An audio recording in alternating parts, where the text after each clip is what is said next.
여러분, 우리 오늘 함께 볼 말씀은 사사기 8장 34절부터 35절까지의 말씀입니다. 네, 사사기 8장 34절부터 35절까지의 말씀입니다. 우리 다 함께 앞에 보고 봉독하도록 하겠습니다. 이스라엘 자손은 주위의 모든 적으로부터 자기들을 건져내신 주 하나님을 기억하지 않았다.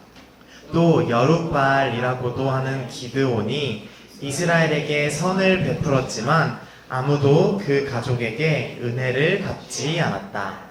아멘. 오늘은 기억은 안 하는 걸까 못하는 걸까? 기억은 안 하는 걸까 못하는 걸까? 라는 제목으로 우리 함께 말씀을 배워보려고 합니다. 여러분, 우리 수련회가 끝나고 되게 오랜만에 여기서 다시 모이는 것 같아요. 아마 그래서 우리가 어디까지 이 성경의 이야기를 들었는지 아마도 잘 기억이 나지 않을 거예요. 그 전도사님이 간단하게 이야기를 해주자면, 우리 지지난주에는 이스라엘 민족들이 여호수아와 함께 가나안 땅을 정복해서 거기서 또 땅을 나누고 이제 각자의 땅에서 살게 되는 그런 희망찬 그런 이야기까지 우리가 함께 봤어요. 그럼 그 뒤로 어떻게 되었을까요? 이스라엘 민족들 말이에요. 치유 어떻게 됐을 것 같아요? 다 흩어지고 나서 네. 이 각자 자리를 잡은 사람들이 네. 다투고 그랬을 것 같아요. 다투고 그랬을 것 같아요. 이제 이스라엘 민족들이 땅도 차지했으니까 거기서 뭔가 룰루랄라 이렇게 행복하게 살았을까요? 아니면 시우가 말한 대로 조금 힘들게 그렇게 살았을까요? 시연이 어땠을 것 같아요? 뭐 그랬을 것 같아요? 하나님은 또 있습니다. 안타깝게도 그러지 못했어요. 이렇게 행복하게 살지 못했어요. 여전히 가나안 땅 안에도 그 정복하지 못한 지역들이 있었고, 또 그곳을 다 점령했다고 하더라도 그 주변에 있는 나라들이 너무 강하고 그 나라들은 호시탐탐 그 이스라엘 민족들을 노리고 있었거든요. 그 더 심각한 거는 여호수아라는 지도자가 죽고 이 모든 민족들이 넓은 땅에 흩어지니까 통제가 안 되는 거예요. 시우가 얘기했던 대로 서로 싸우기도 하고, 또 어떤 사람들은 하나님이 아니라 다른 신을 이렇게 섬기기도 하고, 이렇게 나쁜 범죄들도 저지르면서 그렇게 살아갔던 거예요. 하나님은 그런 이스라엘 민족들의 모습을 보시고 너무 보기 안 좋다고 생각하셨어요. 그래서 하나님은 사사라는 사람들을 보내주세요. 우리가 오늘 사사기의 말씀을 읽었잖아요. 사사기는 사사들의 이야기를 담은 책이에요. 어쨌든 하나님은 사사를 보내주세요. 사사는 사람들 사이에 어떤 문제가 생겼을 때 이렇게 그거를 재판을 해주기도 하고, 또 전쟁이 필요할 때는 전쟁에서 이렇게 장군의 역할을 하기도 하는 그런 사람들이었어요. 그런데 그런 그 사사들은 모세와 여호수아, 이 사람들이랑은 뭐가 다를까요? 여호수아와 사사는 뭐가 다른 것 같아요? 시우, 뭐가 다른 것 같아요? 그러니까 네. 사사는 그냥 모르겠어요. 모르겠어요? 이제 이스라엘 민족들은 더 다른 곳으로 이동할 필요가 없었기 때문에 이 민족 전체의 지도자가 되어서 이렇게 무리를 이끌고 가는 사람들이 필요했던 것이 아니라, 도움이 필요한 지역 아니면 도움이 필요한 때 이렇게 조금 더 작은 범위에 하나님이 보내신 지도자가 사사들이었어요. 모세와 여호수아가 민족 전체를 긴 시간 동안 이끌어주는 지도자였다면, 사사들은 작은 지역을 또 비교적 짧은 시간 동안 이렇게 이끌어주던 그런 지도자였던 것이죠. 참고로 이 사사는 이 사람 이름이 아니라 어떤 직책의 이름이었어요. 뭔가 뭐 전도사 김수경 뭐 이런 것처럼 사사 누구, 사사 뭐뭐뭐 이런 직책이었던 것이죠. 우리 그래서 오늘은 이 몇몇 유명한 사사들에 대해서, 또 그 사사들이 다스리던 시대가 어땠는지에 대해서 좀 이렇게 이야기를 함께 들어보려고 해요. 먼저 성경에 가장 최초로 등장하는 사사가 있었어요. 첫 번째로 등장하는 사사는 온니엘이라는 사사였어요. 이 온니엘은 아까 이야기했듯이 전쟁에서 큰 공을 세우게 된 그런 사사였어요. 온니엘은 메소포타미아라는 지역에서 이제 이스라엘로 쳐들어와서 이스라엘이 그 메소포타미아의 지배를 받고 있을 때 등장해서 이렇게 민족 전체를 구원했던 그런 사람이었어요. 그런데 그렇게 온니엘이 민족을 구원한 지 얼마 되지 않아서 이번에는 모압이라는 나라가 또 이스라엘을 지배하기 시작해요. 그때는 다음 사사인 에훗이라는 사람이 등장해요. 에훗은 굉장히 이례적으로 성경에서 왼손잡인지 오른손잡인지 분명하게 말해주고 있는 사람이었어요. 전도사님 이렇게 이야기하면 에훗이 어느 손을 쓰는 사람이었는지 눈치챘을 거예요. 어디였을까요? 왼손? 손. 네? 두 손. 두 손? 왼손. 은우는 왼손? 시현이도 왼손? 왜 끌게요? 왼손. 왼손으로 바꿀 거예요? 맞아요. 성경은 왼손잡이 에훗이라고 이렇게 명확하게 이야기하고 있어요. 에훗은 이렇게 조공을 바치러 모압의 왕에게 간 거예요. 모압의 왕에게 가면서 자기 오른쪽 허벅지에 칼을 숨겨요. 아마 그때도 왕을 만나러 가는 사람들은 소지품 검사를 했겠죠? 그런데 에훗은 당시에 더 많았던 오른손잡이들이 칼을 차는 그 왼쪽이 아니라 오른쪽에 칼을 찼기 때문에 소지품 검사에서 걸리지 않았어요. 그렇게 모압의 왕을 에훗이 만나게 된 거예요. 그래서 에훗은 자기의 오른쪽에 숨겨놨던 칼로 모압의 왕을 암살하고 이렇게 모압과의 전쟁에서 승리로 이끈 그런 사사였죠. 와, 근데 이건 참 신기하다. 그건. 그치, 오른쪽도 살폈으면 이런 일이 없었을 텐데 그러지 않았던 거예요. 그 다음에는 드보라라는 사사도 있었어요. 여자. 오, 맞아요. 드보라는 여자 사사였어요. 하루는 드보라가 바락이라는 사람을 불러요. 불러서 이렇게 이야기하는 거예요. 하나님께서 명령하셨으니 가세요. 가서 야빈의 군대와 싸우세요 라고 말한 거예요. 야빈이 누구냐면 이스라엘 주변에 있는 하솔이라는 나라의 왕이었어요. 그런데 그 왕은 이렇게 철로 만든 수레가 엄청 많았어요. 당시에 엄청 튼튼한 무기가 있었던 거죠. 그래서 그 왕은 그 철로 만든 수레로 20년 동안 이스라엘 민족들을 계속 약탈하고 괴롭혔던 거예요. 그래서 드보라는 그런 무시무시한 사람에게 가서 싸우라 라고 이렇게 바락한테 명령을 한 거죠. 바락은 뭐라고 했을까요? 무섭다고. 무섭다고. 안녕히 계세요. 저는 이제 이 군인의 사직서를 내고 이제 평화로 농부의 삶을 갖겠습니다. 바락은 사직서를 내진 않았고 드보라한테 같이 갑시다 라고 해요. 죽어도 같이 갑시다. 사사님이 가시면 저도 가고 사사님 안 가시면 저도 안 갈래요 라고 한 거예요. 죽어도 같이 있자. 그런 거죠. 드보라는 같이 가자는 바락에게 조금 이상한 말을 해요. 아, 네, 같이 갈게요. 그런데 이번 전쟁에서 당신 바락이 상대 군대의 대장을 죽이는 그런 영광을 얻지는 못할 거예요. 당신이 아니라 한 여자가 상대 장군을 죽일 것입니다 라고 말하죠. 바락의 입장에서는 드보라가 자신이 상대 대장을 죽이겠다는 뜻이구나 정도로 생각을 했어요. 어쨌든 그렇게 드보라는 바락과 함께 전쟁터로 향해요. 두 명이서요? 군대를 이끌고 갔지만 이 대장급은 2명밖에 없었어요. 전쟁터로 갔더니 야빈의 군대 대장이었던 시스라, 이렇게 몸을 씻으라 할 때 그 시스라가 이렇게 나와 있었어요. 그리고 전투를 시작했죠. 어떻게 됐을까요?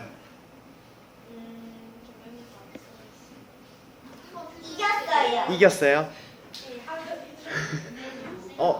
근데 은우가 말했던 대로 실제로 바락과 드보라 2명은 아니었지만 당시 이 이스라엘 민족들의 군대는 훨씬 적었어요. 훨씬 적고 무기도 마땅치 않았죠. 그랬는데 대충 몇 명? 대충 몇 명이었는지 안 나와요. 근데 이제 그 성경은 이제 상대 나라에 비해 적은 숫자였다라고 이야기하고 있어요. 그렇게 나갔는데 바락이 전쟁을 압도했어요. 그런데 그렇게 전쟁을 다 끝내고 보니까 시스라라고 했던 그 대장이 없는 거예요. 이렇게 뭐 상대 적군의 시체도 보고 이렇게 풀숲도 이렇게 들춰보고 했는데 시스라라는 대장이 없었던 거죠. 당시에는 이 대장을 잡아야 또 전쟁에서 끝나는 거였는데 대장을 잡지 못한 거예요. 그래서 바락이 시스라를 찾아서 막 돌아다닙니다. 근데 가다 보니까 저 멀리에 천막 하나가 있는 거예요. 바락은 천막으로 향했어요. 그런데 거기서 시스라는 나오지 않고 어떤 한 여인이 나와요. 나오더니 이 사람을 찾으십니까? 하고 죽어있는 시스라를 보여준 거예요. 바락은 그제서야 출발 전에 드보라가 했던 말이 생각이 났어요. 한 여자가 대장을 죽이는 영광을 가져갈 것이라고 했던 그 말이에요. 그 여자는 하나님을 믿는 믿음으로 이 이스라엘 민족과 전쟁을 하고 있는 그 상대의 대장임을 알아보고 그 여자가 이렇게 암살을 했던 것이죠. 그렇게 바락과 드보라는 하나님의 위대하심을 경험하고 또 이스라엘에는 평화가 찾아와요. 딱 40년 동안만 평화가 찾아와요. 근데 뭐 이기는 게 다 뭐 모험하도 암살을 하고 네. 장군 대장도 암살을 해가지고 그것도 되게 중요한 포인트예요. 이스라엘 민족들은 당시에 정말 전면전으로 1대1로 상대 나라와 싸워서 이길 수 있을 정도의 규모가 아니었어요. 이스라엘 민족들이 다른 나라들을 이기려면 암살이라든지 뭔가 이렇게 작은 나라들이 큰 나라를 상대해야 되는 그런 상황이었던 것이죠. 그 뒤에는 미디안이라고 하는 더 큰 나라가 쳐들어와요. 그때 하나님은 기드온이라고 하는 사람에게 찾아오죠. 왼손잡이. 기드온은 오른손잡이였어요. 천사는 기드온에게 너를 통해서 저 미디안을 굴복시키겠다라고 했어요. 기드온은 그 말을 믿었을까요? 안 믿었을까요? 믿었어요. 안 믿었어요. 믿었어요? 안 믿었어요? 기드온은 믿지 않았어요. 근데 뭘 안 믿었냐면 그 말을 믿지 않은 것이 아니라 그 눈앞에 있는 존재가 하나님의 천사라는 것을 믿지 않았어요. 사실 우리도 그렇잖아요. 만일 지나가는데 어떤 존재가 나타나서 자기가 하나님의 천사라고 이야기하는 거예요. 우리는 믿기 힘들겠죠. 네, 이거 거짓말일 것 같아요. 거짓말일 것 같아요. 근데 그 천사는 그 불을 통해서 자신이 하나님의 천사이고 이 기드온을 통해 미디안을 무너뜨리겠다는 말이 하나님의 말이었음을 어찌어찌 잘 증명해내요. 기드온은 이렇게 그 천사에게 그런 말을 듣고 어디로 갔냐면 동네 중앙으로 향해요. 마을 중앙으로 간 거예요. 마을 중앙으로 가서 다른 동네 사람들이 하나님 대신 섬기던 바알이라는 신상이 있었거든요. 동상이 있었어요. 깨부셔요. 기드온은 맞아요. 깨 부수고 거기에다가 불을 질러요. 그리고 그 자리에 바알 대신 하나님을 섬기는 그 제단을 쌓고 전쟁으로 나가죠. 그런데 막상 사람들을 모으고 보니까 또 불안한 거예요. 기드온은 불안함이 너무 많은 사람이었어요. 기드온은 그래서 하나님한테 하나님, 정말 제가 이스라엘을 구할 수 있는 사람이 맞을까요? 이런 생각을 한 거죠. 우리도 만약에 뭔가 이렇게 너무 옛날이긴 하지만 이런 일본과 막 일제시대 때 전쟁을 해야 하는데 누군가 너가 저 일본을 무찌를 수 있을 거야 라고 하면 당연히 믿지 못하겠죠. 그래서 기드온은 이렇게 이야기해요. 하나님, 여기 양털 뭉치 보이시죠? 라고 한 거예요. 양털을 잔뜩 가져와서 만약에 내일 아침에 땅은 말라 있는데 이 양털에만 이슬이 가득하다면 하나님이 저를 통해 이스라엘을 구원하려고 하심을 제가 믿겠습니다 라고 한 거예요. 그리고 다음날 어떻게 됐을까요? 양털에만 이슬이 가득. 양털에만 이슬이 있었을 것 같아요. 다음날 기드온이 그 양털을 손으로 쭉 짜봤는데 거기서 물이 주르르 흘러내려요. 그런데 기드온은 또 믿지 않아요. 하나님, 이거 우연일 수도 있잖아요. 그러면 내일은 반대로 양털은 말라있게 하고 땅에만 이슬이 가득하게 해주세요 라고 하나님한테 그렇게 다시 한번 여쭤보게 돼요. 다음날 어떻게 됐을까요? 땅이 젖었어. 맞아요. 땅이 젖어 있었어요. 하나님은 기드온의 제안 그대로를 보여주신 거예요. 기드온은 이제 정말 군대를 이끌고 그 미디안 진영 바로 앞까지 가요. 몇 명이었냐면 32,000명. 32,000명의 군대를 이끌고 미디안 앞까지 간 거예요. 그런데 하나님은 이렇게 말씀하세요. 기드온아, 너 군대가 너무 많다. 조금 돌려보내라 라고 하세요. 기드온은 그 몇 명을 돌려보내기 위해서 어떤 방법을 썼을까요? 제비뽑기? 시연은 뼈다귀? 뼈다귀 던져가지고 무서워. 은우는 어떻게 했을 것 같아요? 추첨. 추첨? 선착순으로 와라 하고 집으로 보내준다. 기드온은 더 쉬운 방법을 택해요. 기드온 물어봤어요. 어. 기억났어요. 기억났어요? 그러니까 호수에서 네. 이거 입으로 안 쉬는 사람이랑 네. 손으로 떠가지고 마시는 사람으로 구분했어요? 그거는 그 다음에 있었던 일이고 기드온은 처음에 더 쉬운 방법을 택해요. 기드온은 말했어요. 혹시 무서운 사람? 하고 물어본 거예요. 몇 명이 손을 들었을까요? 2만 명. 22,000명이 손을 들었어요. 그리고 그 사람들은 모두 집으로 돌아갔죠.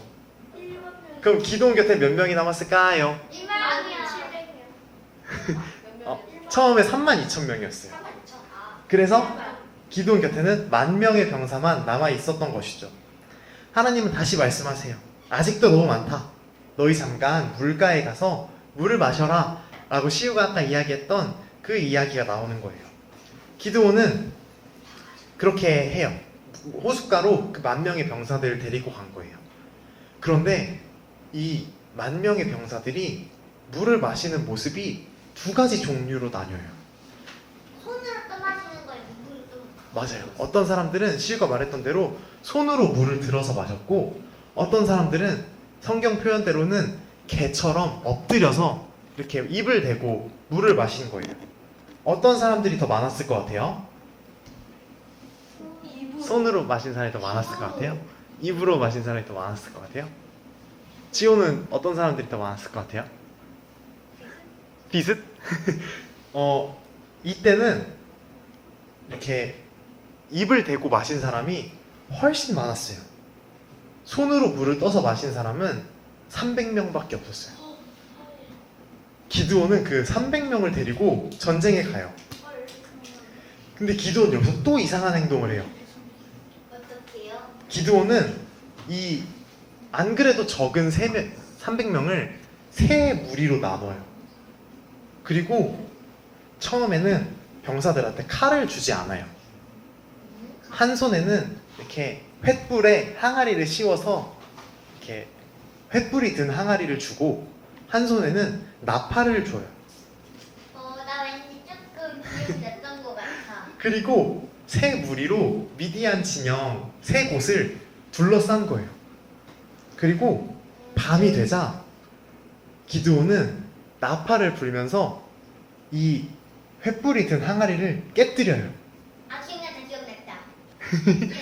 그래서 미디안 사람들 입장에서는 갑자기 시끄러운 소리가 들리고 300개의 불빛이 갑자기 나타난 것처럼 보인 거예요. 그래서 미디안 사람들은 그게 약간 우리가 한국적으로 치면 도깨비 불이라든지 뭔가 엄청 초자연적인 현상이라고 생각을 했어요.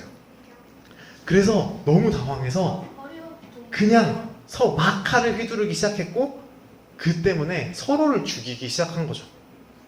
그렇게 기드온은 이렇게 몇 명 남지 않은 미디안 군인들을 무찌르고 이스라엘 민족들을 구해내요. 또 다시 한번 평화가 찾아온 거예요. 와, 쌍둥이. 그런데 슬프게도 기드온이 죽고 이스라엘 민족들은 우리가 오늘 말씀에서 읽었던 것처럼 하나님을 기억하지 않고 다시 바알을 섬겼어요. 저게 바알 동상이에요. 바알이 어떤 신이었는데요? 바알은 주변 나라에 있는 풍요의 신이었어요.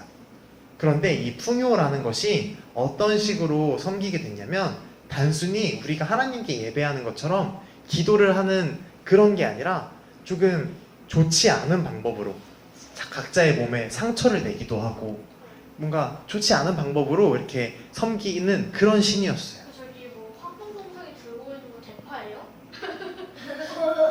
아, 저게 지금 잘려서 그런데 저건 저건. 위까지 가면 약간 칼 같은 것이 달려 있어요. 그럼 아래에 있는 건요? 아래에 있는 거는 아마 풍요의 신이어서 아마 뭐 밀이라든지 그런 거일 거예요. 그리고 시간이 지나서 이번엔 입다라는 사사가 등장해요. 우리 옷을 입다 할 때 그 입다라는 사사가 등장했어요. 이름이 특이하잖아요. 입다는 암몬이라고 하는 나라와 싸웠던 사람이었어요. 암모니아 할 때 그 암몬까지가 그거였어요. 입다는 전쟁에 나서면서 이렇게 얘기해요. 하나님, 전쟁에서 승리하게 해주시면 제가 돌아오는 길에 제일 먼저 만나는 사람을 제가 하나님께 제물로 바치겠습니다. 라고 해요. 그리고 입다는 이게 다행인지 아닌지 모르겠지만 전쟁에서 승리를 해요. 와. 그리고 전쟁에서 돌아오는 길이었어요. 입다는 누구를 제일 먼저 만났을까요? 거울을 보고 자기 자신을 봅니다. 오, 그것도 신박한데 물을 보고 자기 자신을. 네. 근데 거울하고 만약 우리가 다른 나라에서 몇 년 동안 일을 하다가 공항으로 돌아오면 누가 우리를 마중 나와 있을 것 같아요? 가족. 맞아요. 가족이겠죠. 입다도 자신의 딸을 가장 먼저 만나게 됩니다. 그런데 입다가 뭐라고 했죠? 하나님께? 가장 먼저 맞추신 사람. 맞아요. 입다는 그래서 자신의 딸을 제물로 바쳐요. 그런데 사실 입다는 하나님을 오해했던 것이죠. 하나님은 사실 입다가 이런 말을 하기 전에 이미 전쟁에서 승리하게 해주시겠다고 말씀을 하셨어요. 그런데 입다는 하나님을 오해했던 거죠. 그리고 하나님은 사람을 제물로 바친다고 해서 전쟁에서 승리하게 해주시는 그런 분이 아니었어요. 아까 봤던 기드온도 사람을 바친 적은 없잖아요. 하나님은 그런 분이 아니신데 입다는 이렇게 생각을 했고 이런 슬픈 이야기를 성경에 남기게 되었죠. 오늘 우리가 마지막으로 볼 사사는 삼손이에요. 아, 네. 삼손이라는 이름 들어본 적 있어요? 네. 시우 들어본 적 있어요? 들어본 적 있어요. 지호도 들어본 적 있어요? 아니요. 없어요? 우리가 생각하는 미녀와 야수 이야기라든지 많은 이야기들은 이 삼손에서 나온 이야기들이 많아요. 그리고 우리가 어린이들은 잘 모르겠지만 삼손하이트라고 하는 가방 브랜드가 있어요. 그 삼손하이트도 삼손에서 온 브랜드예요. 와, 삼손이 유명했었네. 맞아요. 삼손은 아마 우리가 사사기에 나오는 사람들 중에 제일 유명한 사람이에요. 개구쟁이. 개구쟁이에요. 맞아요. 삼손은 태어날 때부터 나실인이었어요. 나실인이 무엇이냐면 하나님께 특수하게 바쳐진 사람이었어요. 제물로 바치는 건 아니고 하나님께 이렇게 헌신된 사람, 하나님의 일을 하는 사람들을 나실인이라고 했어요. 나실인은 구분된 자라는 뜻이었어요. 다른 사람들과는 구분되어서 하나님의 일을 하겠다라고 이렇게 붙여진 이름이었죠. 나실인은 말 그대로 다른 사람들과 구분, 달라야 하잖아요. 어떤 게 달랐냐면 나실인은 절대 하면 안 되는 행동 3가지가 있었어요. 머리카락을 자르지 말기. 머리카락을 자르지 말기, 술을 마시지 않기. 술을 마시지 않기. 은우 씨 어떻게 알았어요? 3가지 중에 첫 번째는 술이 아니라 포도나무에서 나는 모든 것을 먹으면 안 됐어요. 포도도 먹으면 안 됐고 포도주는 당연히 먹으면 안 됐죠. 주스도 먹으면 안 됐어요. 성찬식 어떻게 해요? 만약에 포도 함유량이 엄청 적은 포도 주스라면 또 모르겠지만 포도 향만. 맞아요. 그거는 먹을 수 있었을지도 몰라요. 그때도 성찬식이 있었어요? 이때는 없었어요. 성찬이라는 건 예수님이 오신 뒤에 생긴 문화이기 때문에 이때는 없었죠. 그 첫 번째는 어쨌든 포도나무였고 두 번째는 시체를 가까이 하면 안 된다는 거였어요. 당시에 시체는 부정한 것이라고 생각을 했어요. 근데 아마 시체를 통해서 병균도 옮고 병이 이렇게 전파되는 경우가 많았기 때문에 당신을 부정한 것으로 여겼었죠. 그리고 마지막 세 번째는 은우가 얘기했던 대로 머리카락을 자르면 안 됐어요.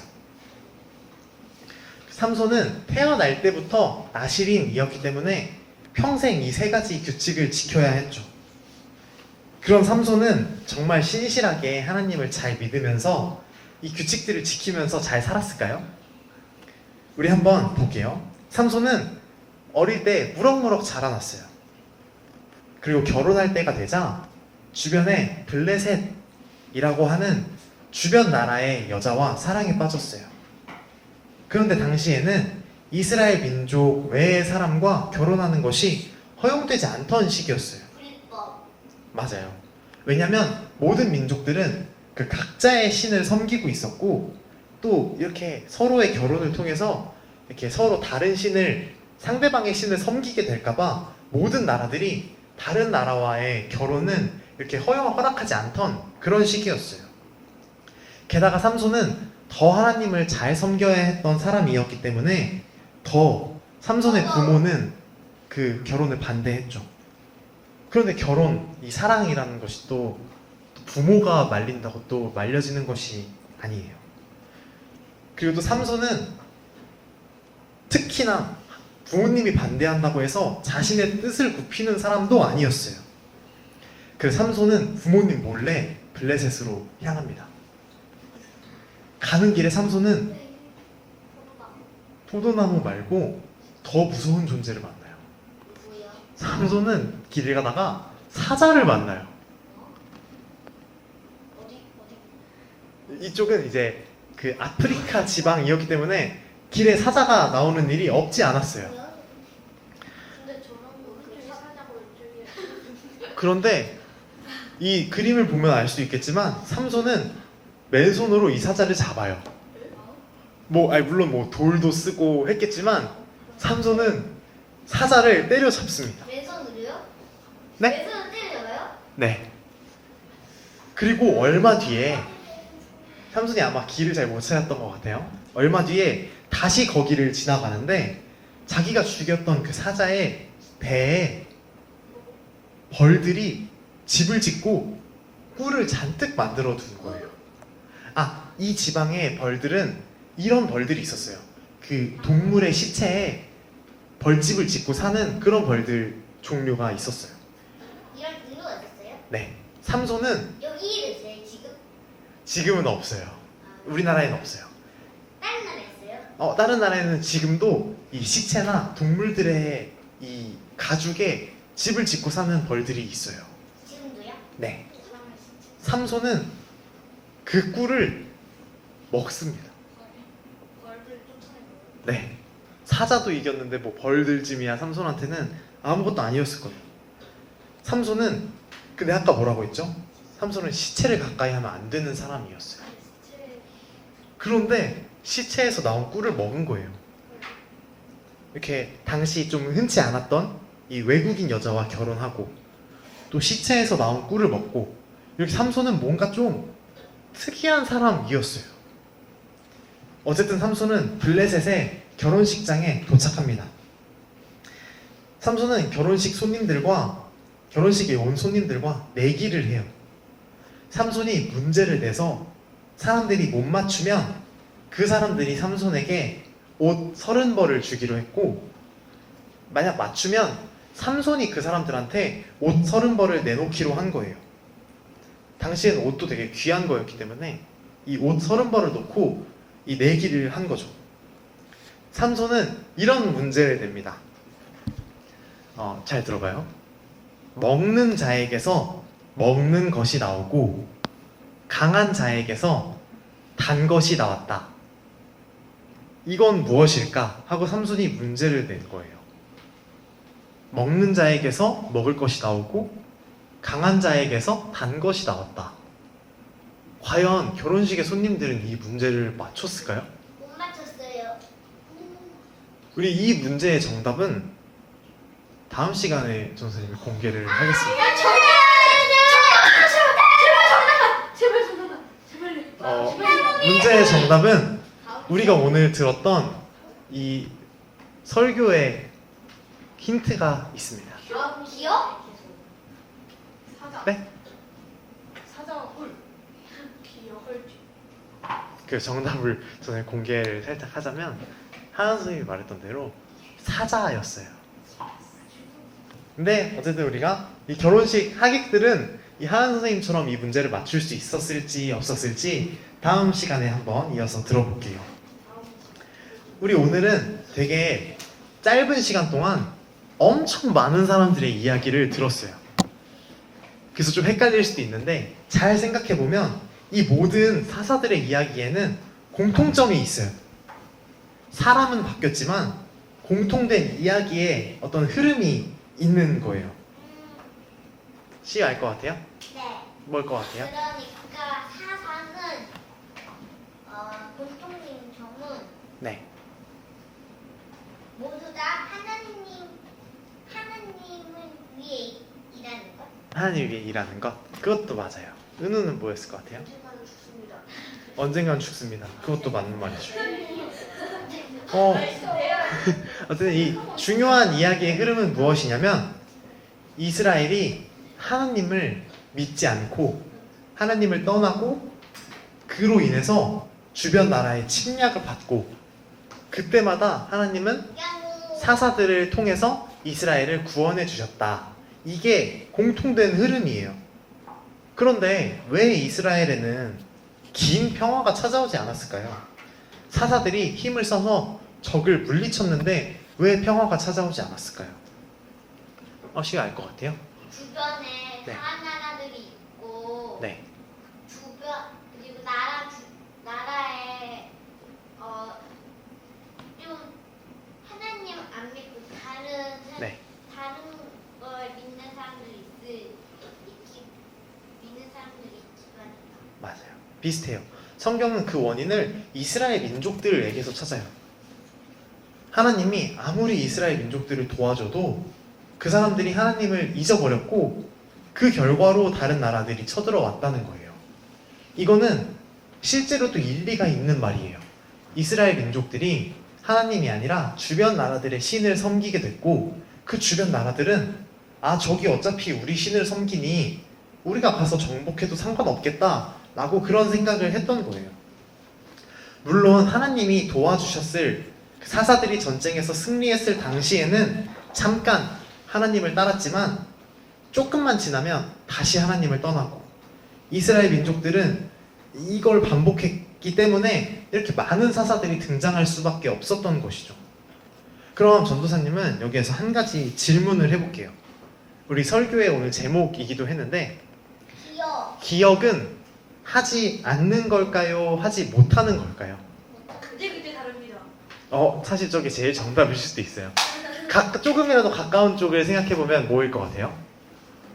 안 하는 것. 안 하는 거? 지호는 뭐일 것 같아요? 이게 보이기에는 한 글자 차이지만 뜻이 어마어마하게 다르잖아요. 하지 않는 건 우리의 의지가 많이 들어간 것이고 하지 못하는 건 우리의 힘으로 어쩔 수 없는 걸 의미하니까요. 전도사님은 사실 기억이라는 게 우리가 하지 않는 것이 아니라 하지 못하는 것이라고 생각해요. 왜요? 우리가 어떤 거를 까먹었을 때 그건 우리가 기억하지 않는 것이 아니라 기억하지 못한 경우가 더 많다는 것이죠. 사실 기억하지 않으려고 하는 행위는 자꾸 기억나게 할 수밖에 없어요.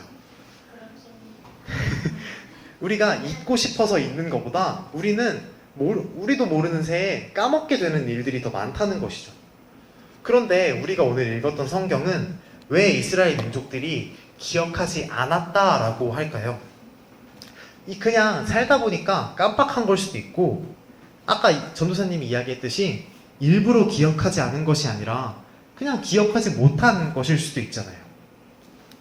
전도사님은 하나님을 기억하지 않았다라는 저 문장에 조금 생략된 이렇게 중간에 괄호를 넣고 싶었어요.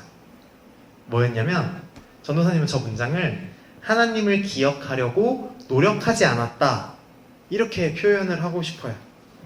성경은 이스라엘 민족들이 하나님을 기억하려고 노력하지 않은 것, 그것에 대해서, 또 기억하지 못하게 될 때까지 자신들의 신앙을 방치한 것에 대해서 그걸 지적하고 있는 거예요. 우리도 살다 보면 이스라엘 민족들처럼 자연스럽게, 어떻게 보면 자연스럽게 하나님을 기억하지 못할 때가 있을 거예요. 우리 엄청 바쁘잖아요. 우리 학원도 가고 학교도 가고 숙제도 하고 또 때로는 놀기도 해야 되니까 우리는 엄청 바빠요. 이런 바쁜 상황 속에서 하나님을 잊게 되는 건 어떻게 보면 정말 당연하고 자연스러운 일일지도 몰라요. 그러니까 우리는 의식해서 하나님을 기억하기 위해서 노력해야 되는 것이죠. 그럼 우리는 어떤 노력을 할 수 있을까요? 하나님을 잊지 않기 위해서 어떤 노력을 할 수 있을까요? 교회 오기. 시우는 뭘 것 같아요? 기억하기. 기억하기. 맞아, 그것도 기억하려고 노력하는 것도 좋은 방법일 거예요. 전도사님은 여기 몇 가지 썼어요. 또 생각났어요. 또 생각났어요? 어떤 거요? 외우기. 외우기. 하나님에 대해서. 맞아요. 전도사님이 적은 건 이거예요. 하루에 한 장씩 성경 읽기, 그리고 밥 먹기 전에 기도하기, 그리고 엄청 모자랄 거예요. 근데 우리는 성경을 다 읽는 것이 목적이 아니라 하나님을 기억하는 것이 목적이기 때문에 작은 노력들부터 해보자는 것이죠. 또 뭐 자기 전에 기도하기, 이렇게 많은 방법들이 있을 거예요. 그리고 이 노력의 방법들은 정말 다양하고 사람마다 자기에게 잘 맞는 방법이 따로 있을 거예요. 그래서 우리 작은 노력들이라도 시작하면 좋겠어요. 이렇게 너무 바빠서 하나님을 잊기 쉬운 세상에서 우리가 할 수 있는 그 작은 노력들을 하면서 하나님을 기억하기 위해 힘쓰는 어린이들이 되면 참 좋겠습니다. 네, 기도하겠습니다.